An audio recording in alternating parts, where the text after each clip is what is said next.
আসসালামু আলাইকুম। সবাইকে আরও একটি নতুন রেসিপি দেখার জন্য আমার চ্যানেলে স্বাগতম জানাচ্ছি। আমার আজকের রেসিপি হলো সুস্বাদু দই কাতলা। আজকের এই দই কাতলা রান্নাটা আপনাদের সাথে আমি খুবই সহজভাবে শেয়ার করার চেষ্টা করব। একদমই হাতের কাছে থাকা মশলা বা উপকরণ দিয়ে আজকের এই রেসিপিটি আপনাদের সাথে শেয়ার করার চেষ্টা করব।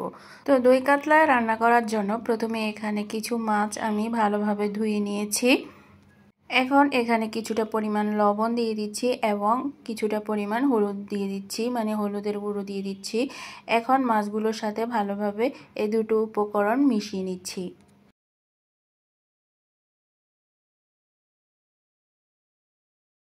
মাছগুলোর সাথে হলুদ লবণ মেশানো হয়ে গিয়েছে। এখন আমি এগুলোকে একটি সাইডে রেখে দিচ্ছি। এখন এই দই কাতলার জন্য একটি পেস্ট তৈরি করে নিচ্ছি। তার জন্য এখানে কিছু কাজু বাদাম নিয়ে নিয়েছি। তার সাথে দিয়ে দিচ্ছি 3-4টি কাঁচামরিচ আর দিয়ে দিচ্ছি 3 টেবিল চামচ টক দই। এখন ভালোভাবে এই উপকরণগুলোকে ব্লেন্ড করে নিচ্ছি। এই উপকরণগুলোকে অবশ্যই ভালোভাবে ব্লেন্ড করে নিতে হবে। এখানে পেঁয়াজ বাটাও ইউজ করা লাগবে, তাই আমি দুটো বড় সাইজের পেঁয়াজকে ব্লেন্ড করে নিয়েছি। আর এই টক দই, কাঁচামরিচ এবং কাজু বাদামের পেস্টটাও তৈরি করে নিয়েছি। এখন এগুলো একটি সাইডে রেখে দিচ্ছি।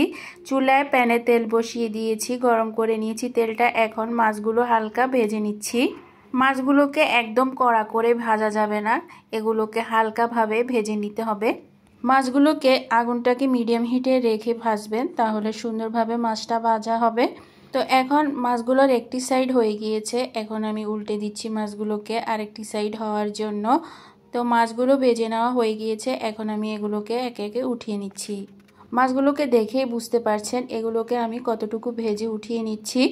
ঠিক এভাবে হালকা ভেজে মাছগুলোকে উঠিয়ে নিতে হবে।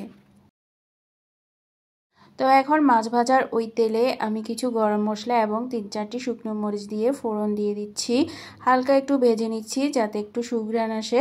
এখানে গরম মশলার মধ্যে আছে 2টো লং, 2টো এলাচ এবং 3 টুকরা দারচিনি। কিছুক্ষণ পর এই মশলাগুলো থেকে একটি সুঘ্রাণ বেরিয়ে এসেছে। এখন দিয়ে দিচ্ছি আগে থেকে পেস্ট করা পেঁয়াজ বাটা। তেলের মধ্যে এই পেঁয়াজ বাটাটা দেওয়ার পর এখন প্রায় 2 থেকে 3 মিনিট ভালোভাবে পেঁয়াজটাকে নেড়ে চেড়ে নিচ্ছি বা কষিয়ে নিচ্ছি। এই রান্নাটা মোটামুটি আগুন মিডিয়াম হিটে রেখে করতে হবে।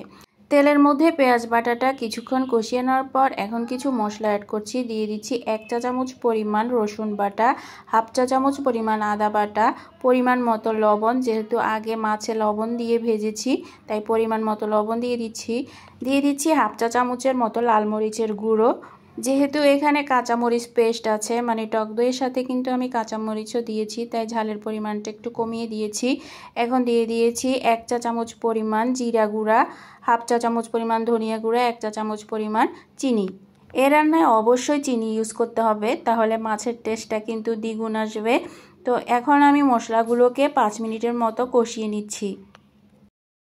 মশলাগুলোকে 5 মিনিট কষিয়ে নেওয়ার পর এখন এখানে দিয়ে দিচ্ছি আগে থেকে যে পেস্ট করে রেখেছি টক দই, কাজু বাদাম এবং কাঁচামরিচ, সেই পেস্টটি এখন দিয়ে দিয়েছি।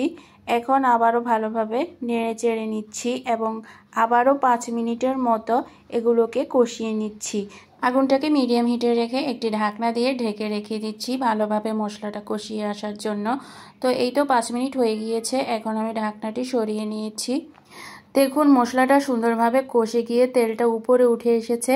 এখন আমি ভেজে রাখা মাছগুলো দিয়ে দিচ্ছি। আমি যে নিয়মে এই রান্নাটি করছি, আপনারা যদি সে একই নিয়মে রান্নাটা করেন, আপনার হাতের এই রেসিপিটা হবে একদমই দুর্দান্ত।